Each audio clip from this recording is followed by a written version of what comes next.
নমস্কাৰ মৰমৰ ছাত্ৰ-ছাত্ৰীসকল মই অৰুন্ধতী ৰয় তোমালোক সকলোকে নতুন এটা ভিডিঅলৈ স্বাগতম জনাইছো আজি আমি পঢ়িম অষ্টম শ্ৰেণীৰ গণিতৰ অধ্যায় 13ৰ নতুন এটা অংশ এই অংকত আমি অনুশীলনী 13.2 থকা প্ৰশ্নসমূহ সমাধান কৰিম এতিয়া আহচোন চাও কোৱেশ্চন নম্বৰ 1 তলৰ উক্তিবোৰ ব্যস্ত সমানুপাত হয় নে নহয় লিখা ইয়াতে প্ৰথমতে কি দিছে এটা কামৰ বাবে প্ৰয়োজন হোৱা কৰ্মীৰ সংখ্যা আৰু কামটো সম্পূৰ্ণ কৰিবলৈ লগা সময় যেতিয়া কৰ্মীৰ সংখ্যা বাঢ়িব কামটো সম্পূৰ্ণ কৰিবলৈ সময় কি লাগিব কমকে লাগিব আৰু যেতিয়া কৰ্মীৰ সংখ্যা কমিব সময় কি লাগিব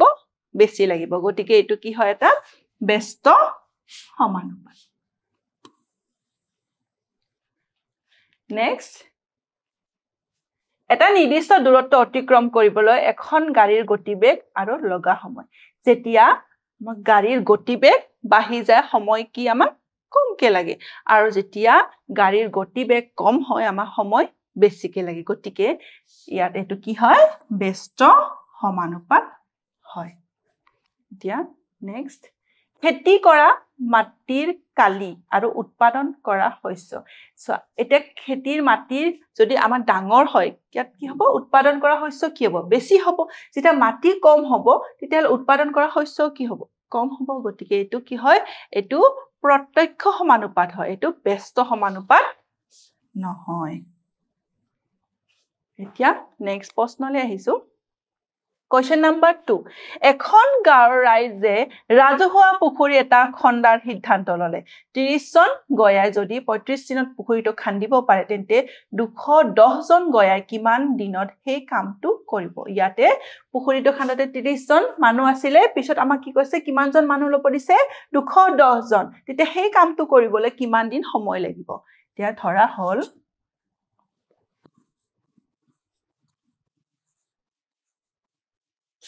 মানুহৰ সংখ্যা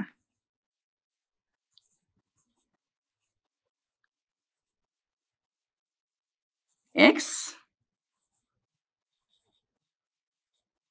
সময় হ'ব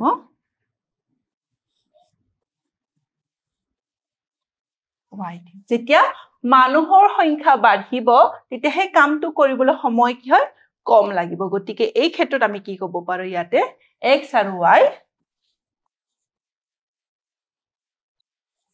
ব্যস্ত সমানুপাত হয় গতিকে আমি কি লিখিব পাৰো x1 y1 equal to x2 y2 মান কেটা বহাই দিছো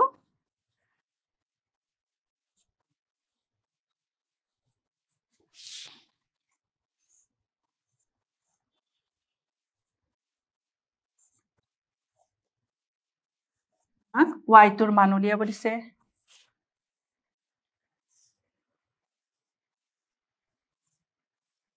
আমি y2 কিমান পালো y2 equal to 5 পালো গতিকে 210 জন গয়াই প্ৰশ্নটো কি আছিল 210 জন গয়াই পুখুৰী খান্দিবলৈ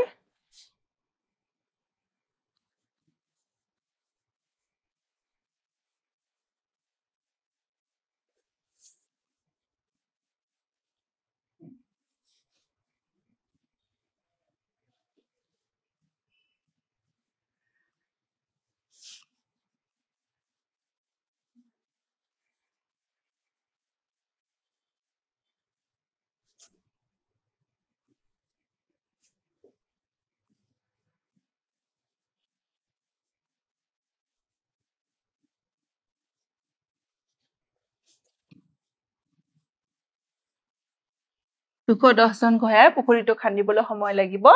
5 দিন এটো হল ইয়াৰে উত্তৰ এতিয়া নেক্সট প্ৰশ্নলৈ আহিছে কোৱেশ্চন নম্বৰ 3 এটা আত্মসহায়ক গোটৰ 15 গৰাকী মহিলাই 24 দিনত 500 খন গামোচা বয় সেই কামটো মানে 500 খন গামোচা কিমান দিনত সম্পূৰ্ণ হ'ব যদি মহিলাৰ সংখ্যা 5 18 আৰু 24 হয় প্ৰথমতে লিখি লম ধৰা হল মহিলাৰ সংখ্যা x আৰু সময় হ'ব y d ইয়া যেহেতু মহিলাৰ সংখ্যা যেতিয়া বাঢ়িব সময় কম লাগিব আৰু মহিলাৰ সংখ্যা যেতিয়া কমিব হে কামটো কৰিবলৈ সময় বেছি লাগিব গতিকে এই ক্ষেত্ৰত আমি কি ক'ব পাৰো x আৰু y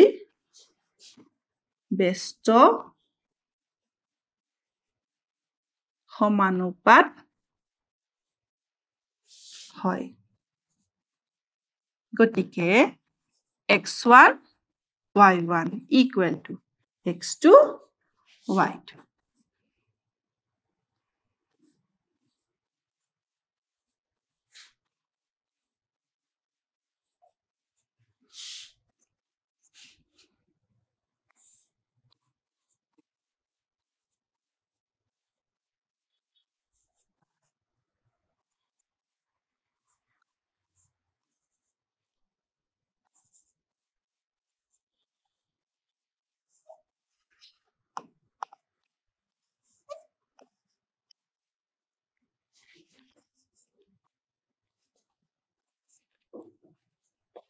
গতিকে আমি y2 কিমান পালো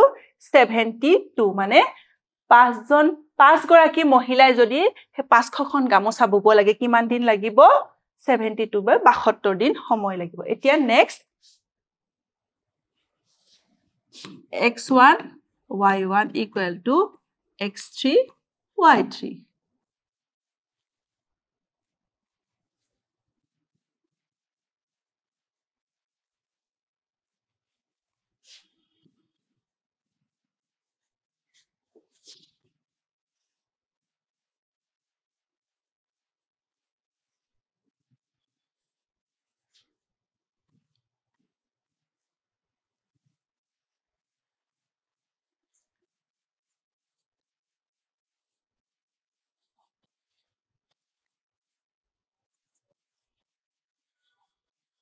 গতিকে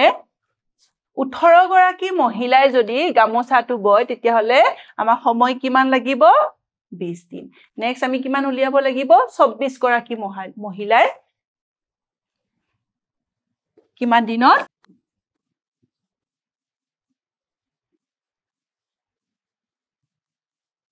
মান কেইটা আমি বহুৱাই দিছো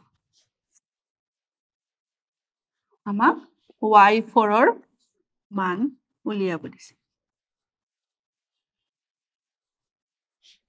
24 কেনসেল গ'ল আমাৰ মান থাকিলে y4 equal to 50 আমাক y2 y3 y4 ৰ মান উলিয়াব লাগে y2 কিমান পালো 72 আৰু y3 কিমান পালো 20 আৰু y4 পালো 15 গতিকে 500খন গামোচা 15 গৰাকী মহিলাই 24 দিনত বই উলিয়াব পাৰে গতিকে 5 গৰাকী মহিলাই এইখন গামোচা 500খন গামোচা ববলৈ কিমান দিন সময় লাগিব 72 দিন আৰু 18 গৰাকী মহিলাই 20 দিনত বই উলিয়াব আৰু 24 গৰাকী মহিলাই 15 দিনত বই উলিয়াব গতিকে এইটো হল আমাৰ উত্তৰ এতিয়া নেক্সট প্ৰশ্নলৈ আহিছো কোৱেশ্চন নম্বৰ 4 এটা খালি চৌবাচা 1 ঘণ্টা 20 মিনিটত পূৰ্ণ কৰিবলৈ 6টা নলীৰ প্ৰয়োজন হয় যদি একে ধৰণৰ 5টা নলী ব্যৱহাৰ কৰা হয় তেন্তে চৌবাচাটো পূৰ্ণ কৰিবলৈ কিমান সময়ৰ প্ৰয়োজন হ'ব ধৰা হল নলীৰ সংখ্যা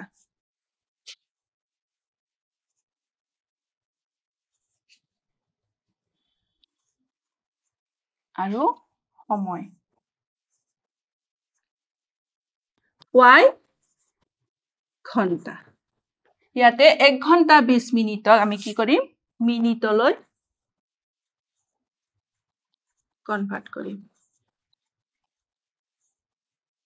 1 ঘণ্টা মানে 60 minute 60 plus 20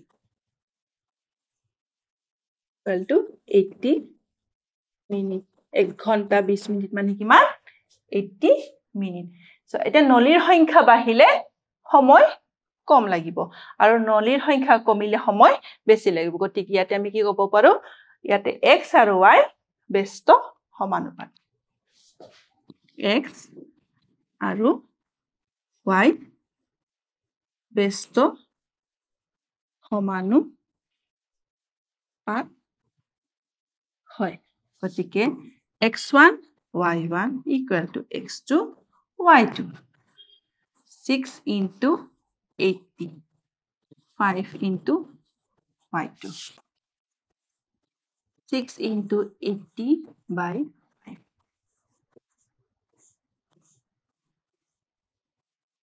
6 into 16 equal to y2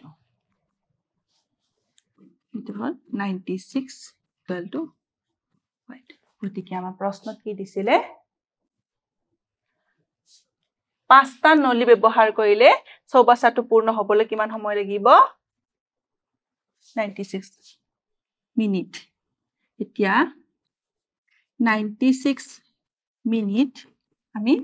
ঘণ্টালে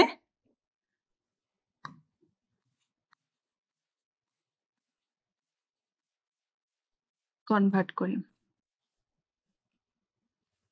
96ক 60ৰে হৰণ কৰিলে 1 ঘণ্টা 36 মিনিট গতিকে পাঁচটা নলী ব্যৱহাৰ কৰি চৌবাচ্চাটো পূৰ্ণ কৰিবলৈ সময় কিমান লাগিব 1 ঘণ্টা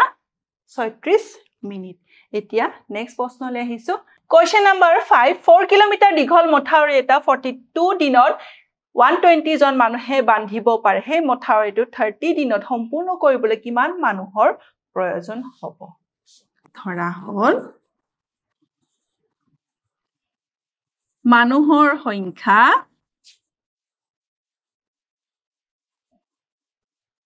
x আৰু সময় হ'ল y দিন মানুহ বাহিলে সময় কম লাগিব মানুহ কমিলে সময় কি হয় বেছি লাগিব গতিকে x আৰু y ব্যস্ত সমানুপাত হয় গতিকে আমি কি লিখিব পাৰো x1 y1 equal to x2 y 120 into 42 equal to x2 into 30 120 into 42 by 30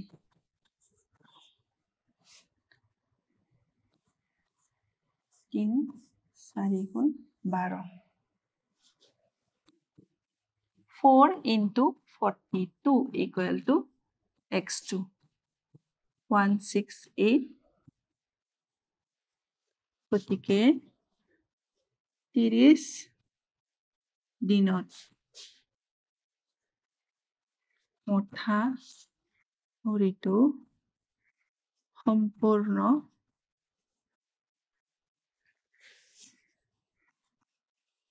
কৰিবলৈ মানুহৰ প্ৰয়োজন হ'ব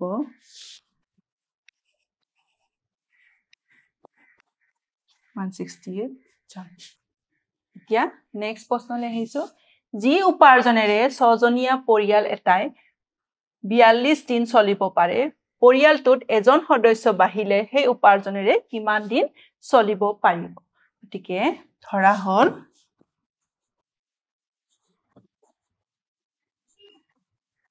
পৰিয়ালৰ সদস্যৰ সংখ্যা x আৰু সময় y দিন দেছা পৰিয়ালৰ সদস্যৰ সংখ্যা 6 জন আছিল সেই 6 জনীয়া পৰিয়াল সেই উপাৰ্জনেৰে 42 দিন চলিব পাৰিছিল সেই একেই উপাৰ্জনেৰে যেতিয়া পৰিয়ালৰ সদস্যৰ সংখ্যা এজন বাঢ়ি যাব মানে 6 জন আছিল পিছত কিমান জন 7 জন হ'ল সেই 7 জন কি এই একেই উপাৰ্জনেৰে কিমান দিন চলিব পাৰিব গতিকে ইয়াটো কি হ'ব x আৰু y ব্যস্ত সমানুপাত হয় যেহেতু ব্যস্ত সমানুপাত হয় গতিকে আমি কি লিখিব পাৰো x1 y1 equal to x2 y2 মান কেইটা বহাই দিছো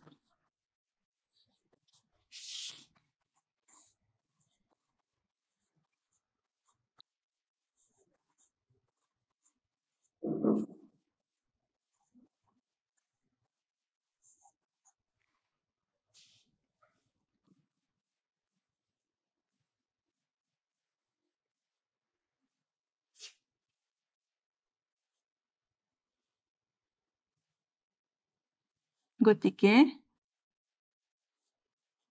7জনীয়া পৰিয়ালটো এই